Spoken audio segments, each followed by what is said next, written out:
Okay, well, let's go ahead and kick off. Thank you guys for joining us today. My name is Hall Martin. I'm the founder of 10 Capital, and today we have joining us Yohan Jacob of Retailbound, and he's going to talk about getting into retail after you've raised capital for your product startup. And with that, I'd like to go ahead and bring Yohan over to talk to us about that topic. If you have any questions, please go ahead and put them in the chat box, and we will answer them at the end of the presentation, but there'll be plenty of time for questions afterwards, and looking forward to your thoughts there as well. So with that, let me go ahead and pass it over to Yohan. Yohan? Thanks, Hall. Good afternoon or good morning, depending on where you are, right? My name is Yohan Jacob. I'm the president and founder of Retailbound, and today's topic is how to get into retail after you raise capital for your product startup. So today's agenda is really pretty simple. I'll give you an introduction about myself, real brief, and I have really two lessons. One is, are you ready for retail? Just because you have a cool product, you get some money, doesn't mean it's truly ready for retail, where it's a Best Buy or it's a Walmart. And then also talk about when you are ready to talk to retailers, how do you get their attention? You know, retail buyers like myself get so much inquiries, whether it's over the phone or in person. How do you stand out from the competition? And finally, as Hall said, there'll be questions. If there's a question you ask, you really want to know now, definitely put in the chat box, and Hall will let me know. If not, there'll be plenty of time at the end to ask any questions about retail. So, a little about me. Back when I had hair, I'm about Retailbound around about 14 years. We're a retail solutions agency that helps innovative brands scale in retail. I personally been in the industry for almost 30 years now, and I've helped brands expand both in B2C as well as B2B.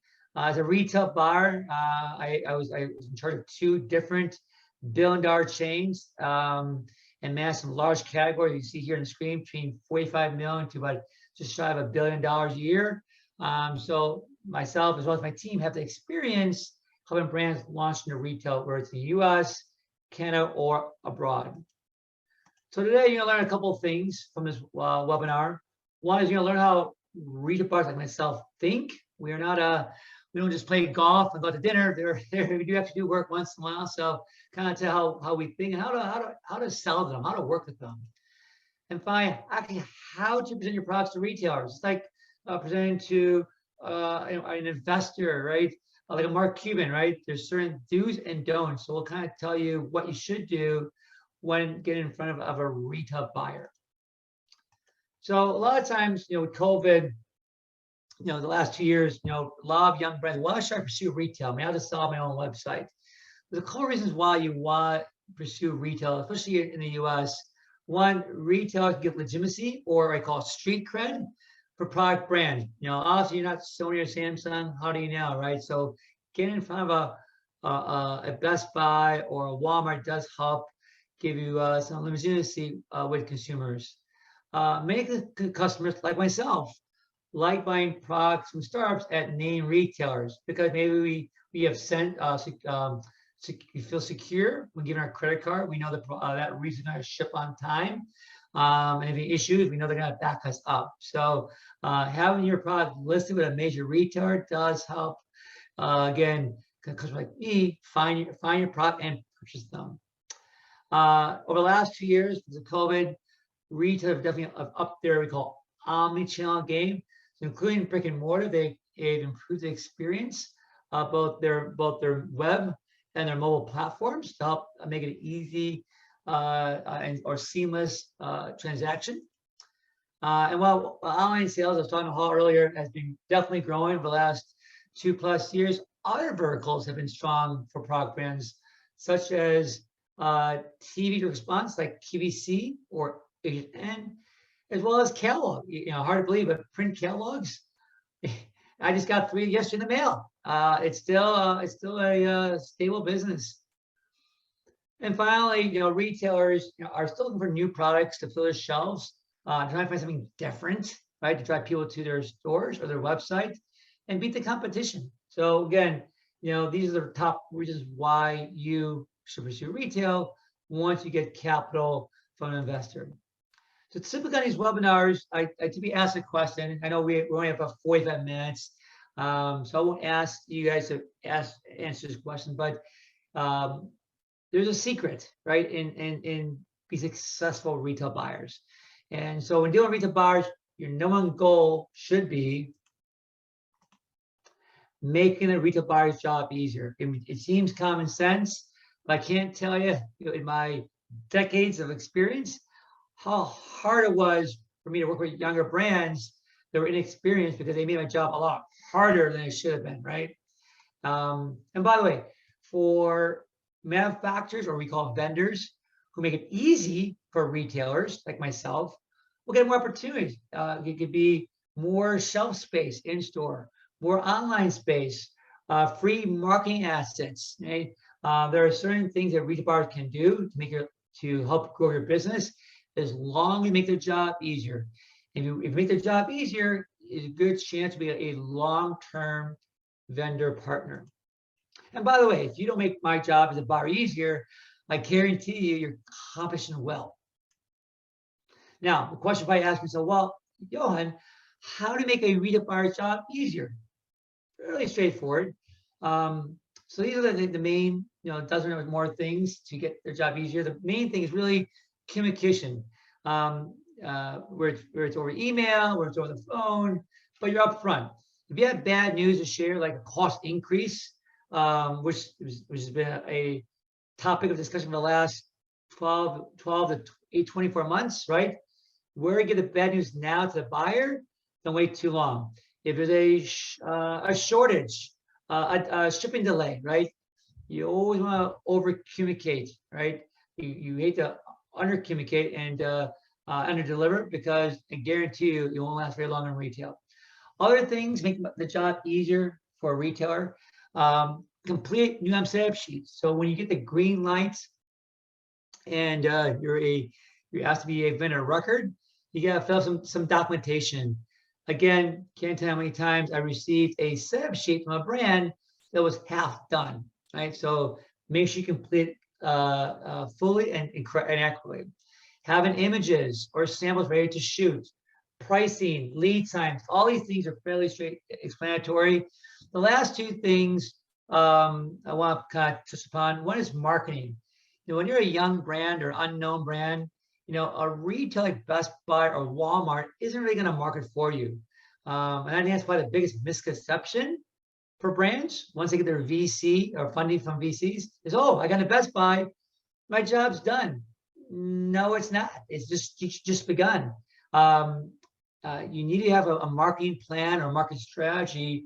And hopefully some of that VC will help to drive traffic to a Best Buy store, a Best Buy website, and participate in some of the marketing vehicles that Best Buy offers to young brands. And also in certain categories, especially like consumer electronics, where products transition or change much quicker, have an extra strategy. So before you sell, use Best Buy again, product A, right? Hey, what's your extra strategy for product A when product B is available in 10 months from now, right? So these are things, again, as a retail buyer, we expect you to do or provide to make our job a little bit easier. So at Retailbound, when we onboard new brands, it's like a retail buyer. There's a couple of questions we ask. And the first question is, do you have products that customers want, right? So if it's another iPhone case, right? Probably, it's pretty generic, right? So how do you stand up from the competition, right? But do you have products that actually want and will buy, right? From a retail perspective, do your products generate enough margin, right? Unlike your own website, right? A retail buyer buys it at a cost of X and sells at a price of Y. And the difference is we call the margin, is what they take to the bank. And finally, what we ask is, do you follow through on promises you make to people? And you ask them, why would a buyer ask me that question? Because at the end of the day, if you're an unknown, untested vendor, they're putting their reputation on the line that you're going to follow through, you're going to ship on time, you're going to drive traffic to the stores, you're going to do the things that are necessary to make the buyer look good, right? So at Retailbound, we have a lot of young brands with this, with their go-to-market strategy. If I was a new brand today, before I start talking to retailers, I want to put a paper to pen, a pen to paper, and develop, who are the key accounts I should go after, right? If I'm a premium brand, Walmart and Target probably would be my lucky suspects. If I'm a up and coming brand, maybe a bigger retailer are in my forefront right now. So understand who are the retailers for your brand, right? Identify or through various sources. Now their buying patterns. Many categories, especially in soft lines, they're usually a 12 to 18-month window out. So right now, Target on the soft line side, they're actually working on, if you can believe this, spring of 2023, and pretty soon, summer 2023, right? It's just amazing how far they work out. You also want to understand, how are retailers doing? Are they, that can you look at annual reports, or again, various news outlets. Are they opening stores? Are they paying the bills on time, right? Because you need to sell to a retailer that's on its way out, ready to declare bankruptcy, Chapter 7 or Chapter 11, right? Another thing to think about part of your strategy is, do you want to use distributors? If you're a small brand, most likely a public go to distributor. If that's the case, you need to have the pricing and the support ready to manage both the distributors as well as the retailers.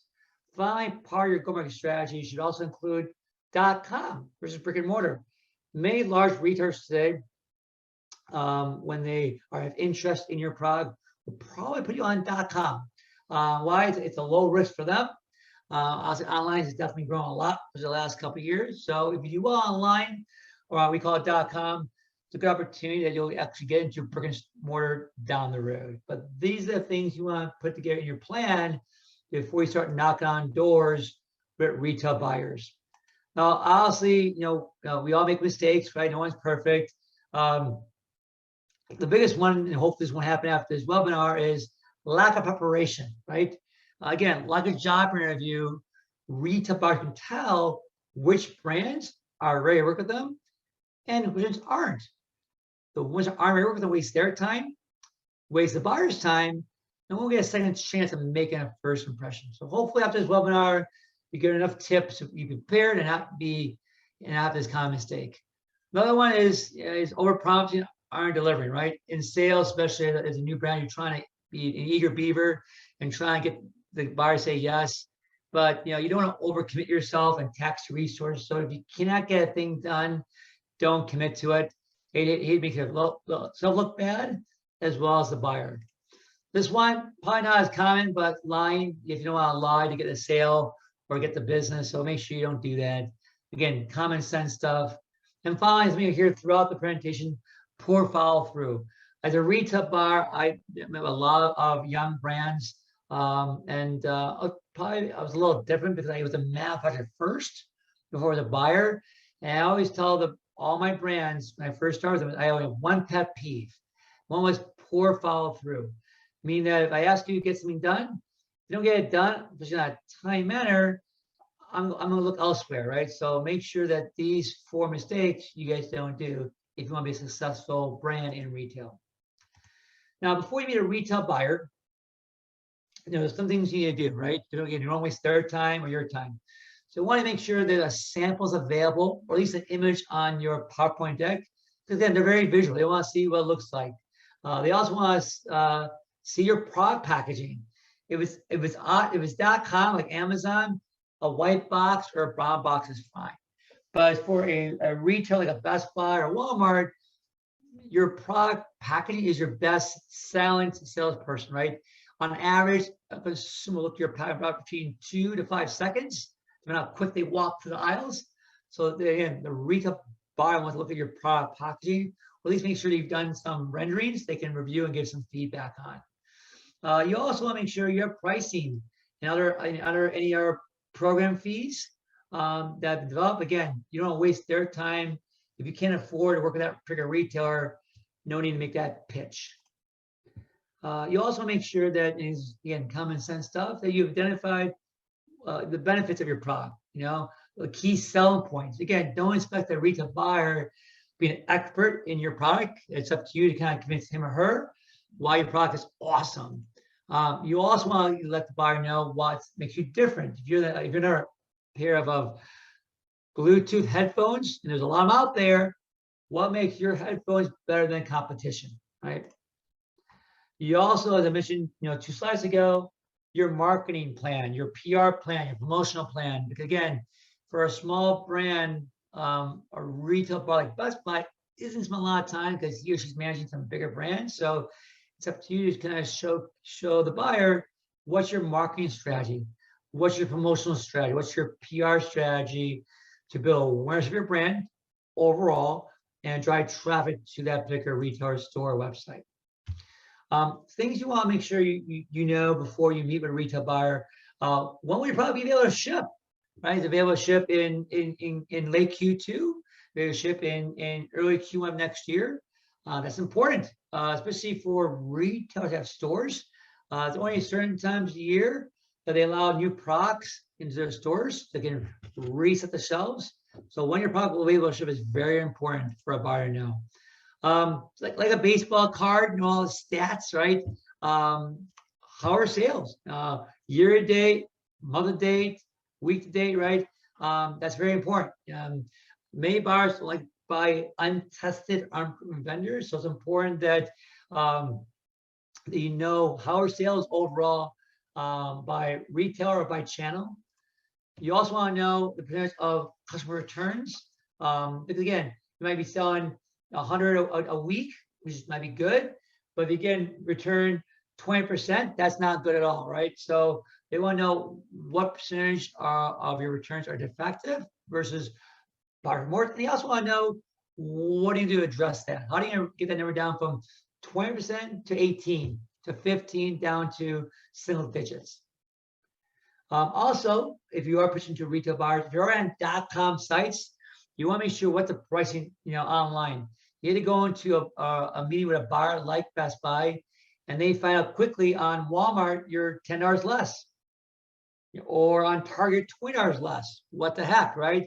So you want to make sure the pricing, especially if you have MAP pricing, which is called minimum advertising pricing, is consistent across all channels. That not one retailer is lower than the other. You also, thanks to Amazon, they've been a big part of this. Customer testimonials, right? And that's great about Amazon is that every buyer has access to see, your content, your pricing, but also your reviews. If you're a 3.5 star or below on Amazon, that's probably a little challenging to talk to bigger retailers. You're a 4-star and above and have several very reviews, the conversation will be a little more pleasant, with that particular retail buyer. So the other question I asked in these kind of webinars is, how do you find retail buyers to contact? You already got prepared, right? You're ready to go now. You're shopping that bit, talk to Best Buy or Walmart. How do you find the right retail buyers to contact? So here are the answers, right? The first one is networking, especially with LinkedIn and other sources, online, offline. This is a big part. When I first started back eons ago as a manufacturer and there was no internet, right? A big part of my sales was networking, building relationships with maybe existing suppliers, other agencies, or alliances, right? So networking online, offline are very important, helping you, find the right buyers to talk to. Other way we call inbound. So where direct response advertising, email blasts, inquiries to website or ads. Several times as a retail buyer, I may have saw something that is in the press via PR, and I made an inquiry, right to their website, or I called or I emailed, right? So this is another source, again, leads from retail buyers. Trade shows. Now, honestly, trade shows, I was talking to a contact of ours in London this morning. Honestly, trade shows aren't like it was in 2019 or 2018, but it's far better than it was in 2021 or 2020, right? The last trade show I went to was probably about 2 months ago. It was definitely quiet, but business was done. People did come to the show. May not in the same level it was 2 years ago, but it's coming back. So hopefully, by next year, trade show will be back where it used to be, and it'll be a good source of leads for you. And I'll show you in a couple of slides now some tips and strategies how to use trade shows to your favor. And finally, directories. Again, when I started out back in the early 90s as a manufacturer selling to retailers, again, there's something called the internet. So there was directories. One's called a chain store guide. There's the website right there. It's a great directory. Gives some retail buyers names, or at the very least, the thousands of retailers. We all think of like Best Buy and Walmart, but there's literally hundreds of smaller or regional retailers could be a good fit for you and do as much volume combined than one large retailer. So don't count out these smaller brands, retailers. It can be a good fit for your go-to-market strategy. So today's retail buyer, kind of, it's interesting. My wife would think, oh, all you do is, play golf and have dinner with your vendors. It's more than that.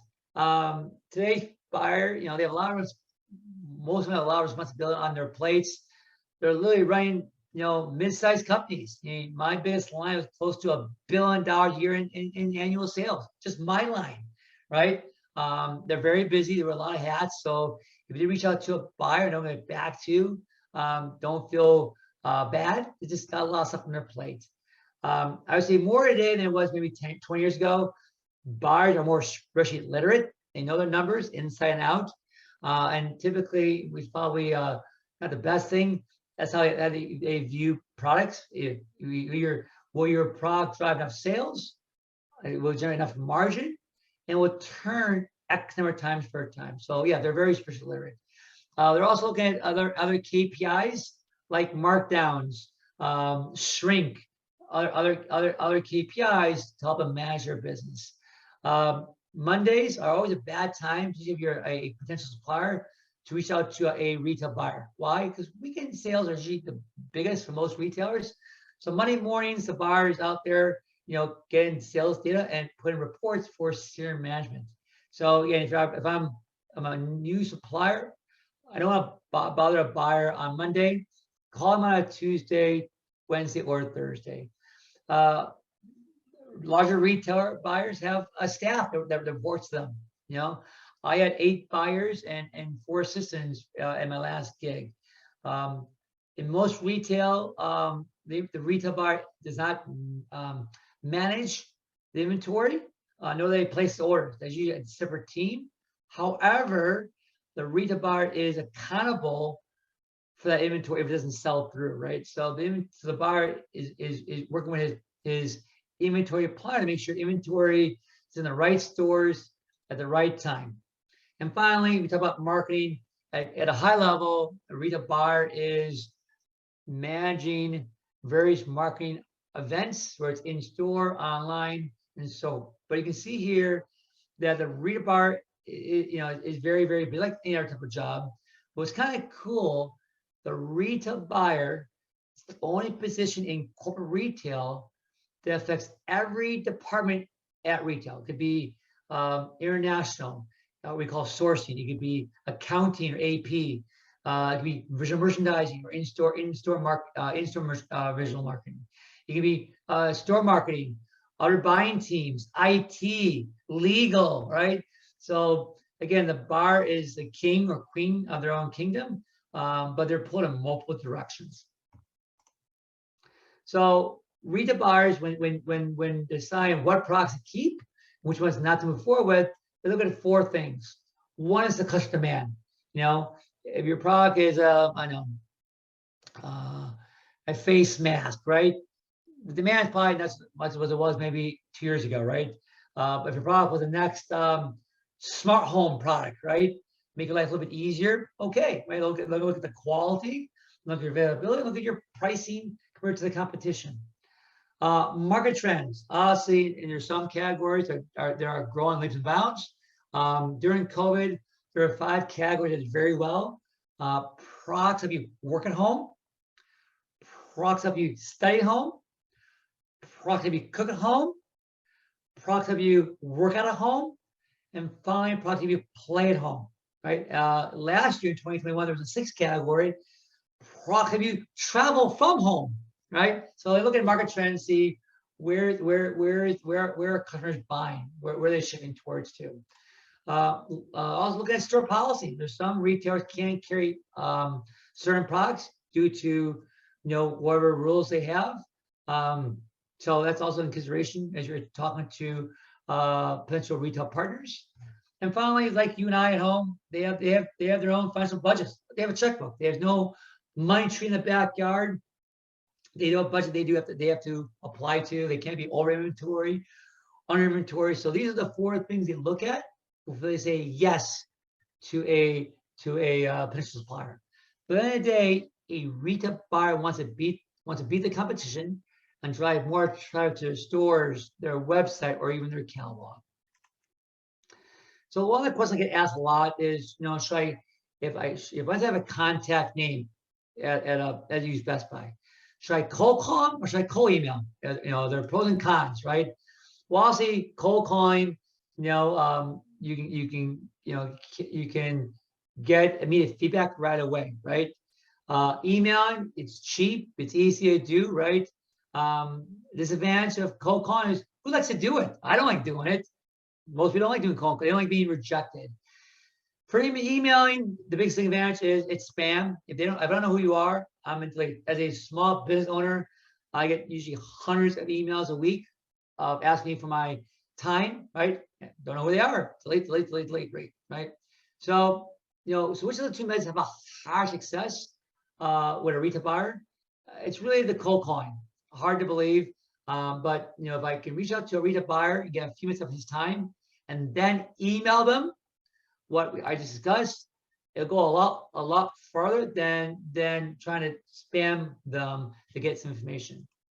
I would tell you also from personal experience, one of the main mistakes I made as a manufacturer is do not send unsolicited samples. Unless a retail buyer has asked for a sample, don't send one. If you have money to burn, send it to me. When I was a manufacturer, I sent so many free samples without being asked. Like, how am I going to call back? When I became a large retail buyer, I'm like, who's sending me samples? I have no space in my office, right? I usually give them away or throw in the garbage. So do not send samples unless asked upon by the retailer. Now, when you're doing cold calls, right, to a potential retailer, the 2 roadblocks is voicemail, right, as well as gatekeepers. With gatekeepers, got to be persistent. Hopefully, he or she will let you in to talk to that particular buyer over the phone or in person. As for voicemail, to stay alive, I personally would leave a voicemail. I would try again, maybe before hours or after hours, to get over the buyer and see how I can get a little time on his or her calendar. Now, by the way, when you do reach out to a buyer for the first time, the purpose of that call is not to sell them on your product, right? Which is hard to believe. The initial phone call is to get a second date, where it's another phone call or in-person meeting. That's the purpose of that initial cold call or phone call to the buyer. You have about 60 seconds to about 2 minutes at most to keep the buyer online before he or she hangs up the phone. In this pitch, the first thing you want to do is you want to introduce yourself, then come to your work for them. Don't be honest. My name is Yohan. I work at Retailbound. Give a quick 1-sentence overview of your company. We're a retail consulting agency. We help young brands scale in retail. Okay. Now, this is really important, and hopefully you're taking notes. Before you go into your pitch and while you're calling, ask the buyer, is this a good time to talk? I cannot tell you where the buyer, even tell you, my own job, if I have a phone, I got some salesperson trying to sell me, asking versus, hey, is this a good time to talk? Maybe I picked the phone because I was my wife.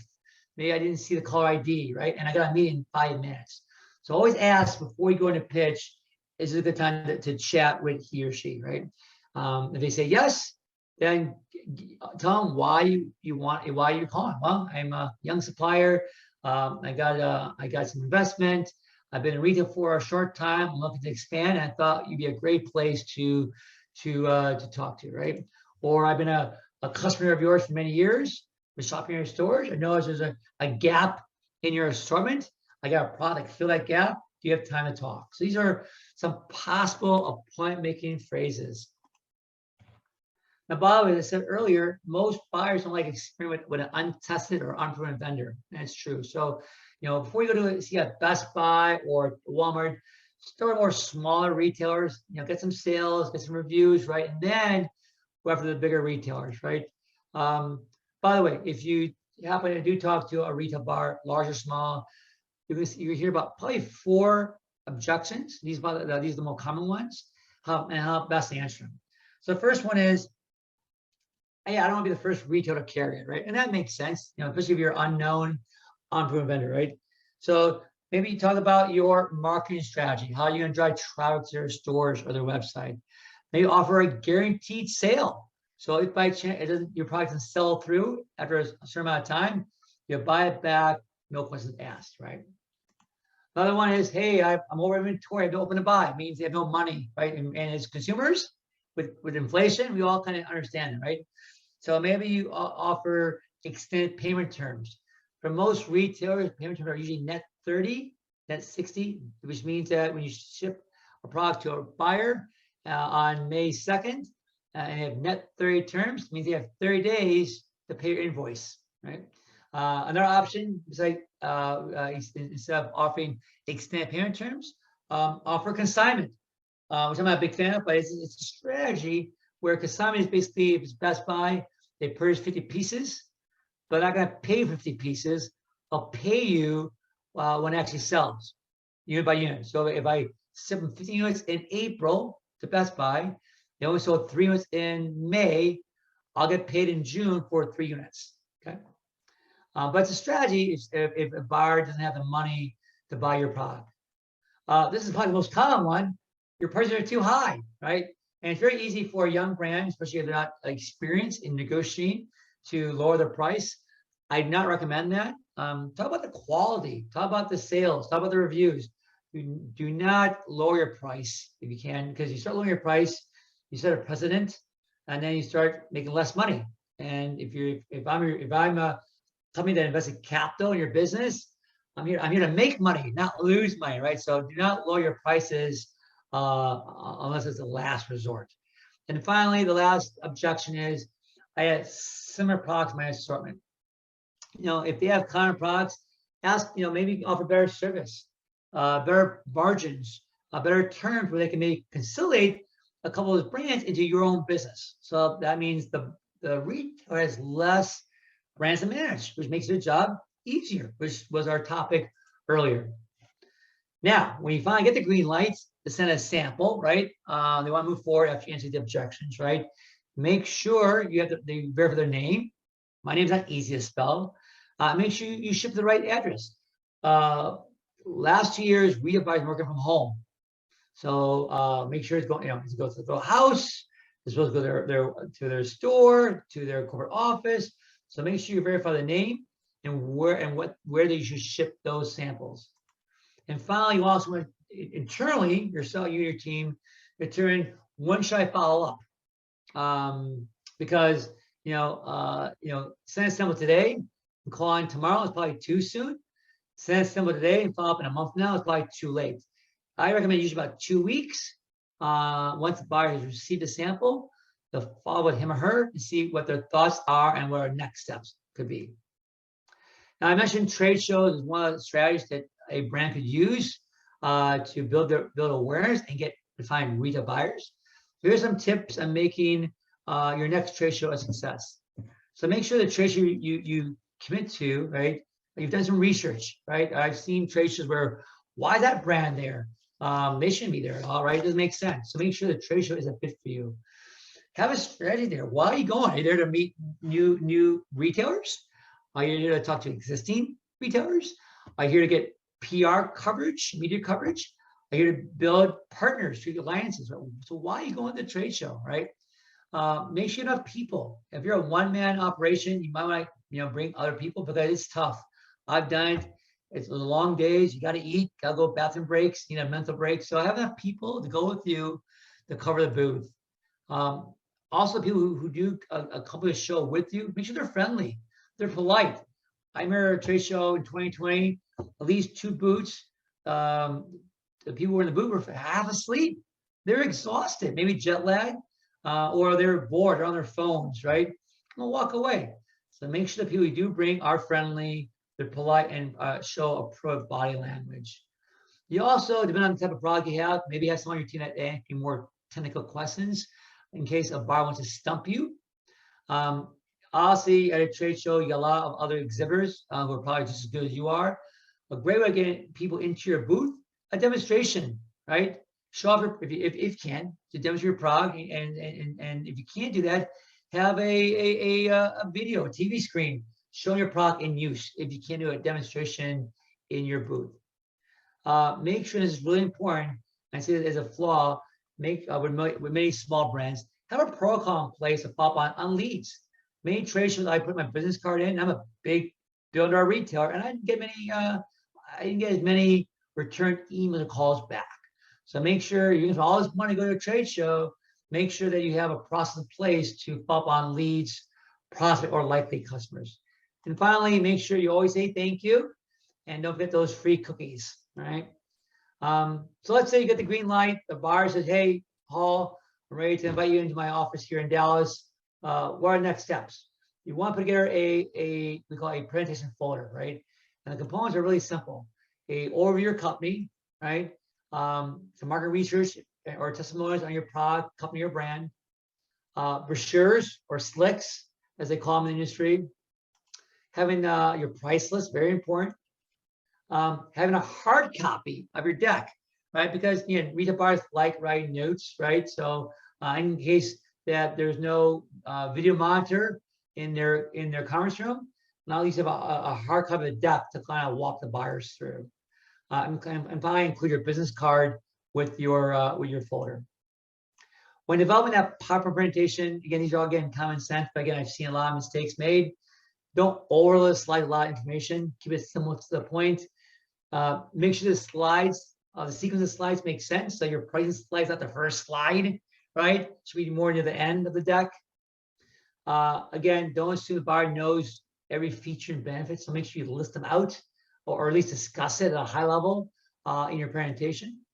And when you meet with the buyer, make sure you use common sense. So arrive on time. Don't smoke before. Don't wear a lot of perfume. Don't chew gum. Right? These are things, again, common sense things. But again, doing this for a long time, I see these mistakes made when I was a retail buyer. Make sure samples are working, especially the night before. You hate to have a big meeting with a retail buyer and the product doesn't work. I've seen it done before, and it's very embarrassing. So make sure your samples are working before you meet with the buyer. Make sure you have copies, enough copies. May the buyer bring himself and 2 other team members. So make sure you have enough copies for everyone on their side to take notes. Your small talk should be brief. Again, don't talk about the baseball or the weather or whatever. Keep it. If you have an hour, keep it an hour or less. If it's less than an hour, I guarantee your buyer will be thankful. All right. Also, you want to listen carefully, especially for large retailers. So they're public entities. They can't share a lot of information, confidential information. But listen carefully. It might give you some tips and suggestions. So definitely listen carefully and take good notes. And again, like I said earlier, always follow up or follow through on those action items. But you're there to close a sale. So at the end of the day, when you're talking to a buyer, whether it's the first date or the third date or the 9th date, the goal is to close a sale and hopefully make money for your business. And finally, once you get the green light, they want to move forward. There are vendor agreements and contracts. Obviously, a good lawyer will help you through that. There are obviously the things you want to look at: payment terms and discounts. Are they net 30? Are there other discounts? What's this? What obviously, as a small company, cash is king. So understand what are the payment terms, discounts to that particular retailer. Back-end programs with marketing allowances or advertising allowances, what's required to move forward with that particular retailer. Volume incentive or different allowances to incentivize the retailer buy more, or if you have a defective product, do they send it back to you or to destroy it in stores?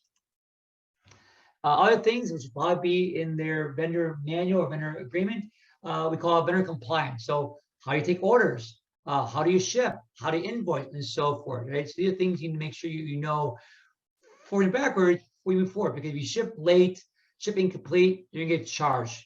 And those charges will eat into your gross profit. Returns, if a customer returns a product, what happens? What's the process? So these are things will probably be covered in your vendor agreement. If not, make sure you bring up in your meeting with the buyer. Other things that may not be addressed in the variant agreement, but you should definitely discuss it. Product warranty. Is this a stock program, or are you going to drop ship? Who pays the freight? Is there a minimum order? These are things you want to make sure you address before you sign a contract and move forward to the next step in the process. But in summary, some retailers isn't too difficult, relatively speaking. You follow 3 simple principles. 1, be prepared, right? Make sure you have your act together. 2, make sure you make the buyer's job easy, we kind of talked about earlier. And finally, always follow through on your promises. If you do that, you guarantee a long run with any retailer here in the US. And that is the end of my presentation. Any questions at all? I had a question for you. My question is, you mentioned that the payments vary from one retailer to the next at how long it takes to pay them back. What do you see out there in the market now? So for large retailers like Walmart, Best Buy, Target, typically it's net 60 payment terms. So that means that they have 60 days to pay your invoice. Smaller retailers, probably net 30. You might see between mid-size and large retailers early payment discounts to be 1%, 10, net 30, meaning if they pay your invoice in 10 days or less, they get additional 1% off. Or we might see 2%, 30, net 60. No retailer in the US is going to pay up front or pay a down payment, by the way. So what do you coach startups to do about cash flow cycle from the time they put money out to build a product till the time they get it back from the retailer? What is your coaching with them? So I always say that we believe our clients' money is our money, right? And since cash is king, we don't want to expose our clients to a lot of risk up front, right? It's about starting small. So typically we try to go for smaller retailers that will buy net 30 or offer it early payment discount. That will require not a lot of inventory to get started and will pay on time, right? And once sales are consistent, once the client supply chain is bulletproof, and finally, the third thing, once the client's getting paid on time, then it makes sense to scale for bigger opportunities. Typically, the challenge a lot of our smaller clients have is consignment. Mary, you said they already paid the factory, right? Other fixed expenses. And now if they want to work with Best Buy, for example, they might say, hey, we want consignment, which means they're not going to pay you to the product he sells through, right? So that's probably the most common thing I get asked, not the terms, but more like if it's consignment or I'm actually get paid on time. Great. My next question is, how do you know if you should buy into the in-store advertisement program? What do you look for to say I should put money in there or not? So that's a great question. So I would say that it depends on the retailer and also the brand. We have some brands that have done certain marketing vehicles that work well for them that have not worked for others. I say you gotta try, unlike a beta test, right?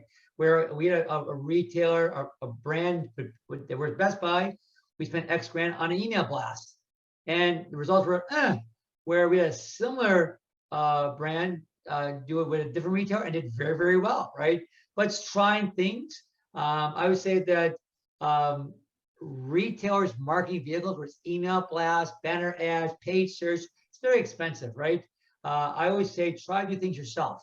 So if you could do paid search, you can do influencers, content, and you can do dry traffic to a website. Usually my first choice before you invest in retailers' marketing vehicles, which could be very expensive, especially for smaller brands.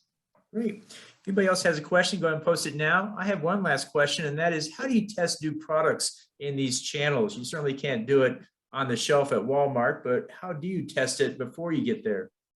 So like I said earlier, let's start small. So maybe you find some smaller retailers to get in store, right? Or for Walmart or other large retailers online.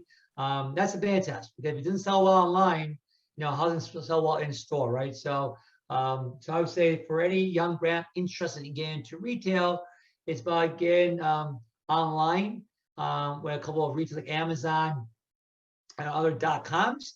Maybe find some smaller retailers, and then once sales are doing well and there's some other metrics, then it makes sense to reach out to bigger retail and get more opportunities. Great.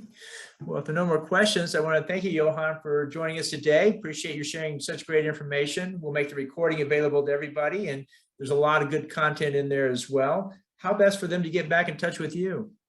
Like listed here on this last screen, if they have any questions, go to our website, retailbound.com. You can definitely link to me reach me on LinkedIn, or shoot me an email at whitejacob@retailbound.com. Great. Well, I appreciate you sharing that with us today. Thank you, Kristen, for the shout out there as well to Yohan. And with that, we'll go ahead and close it out and looking forward to next time. Take care, guys. Thanks so much, Yohan. Thanks, guys, for Bye-bye. joining.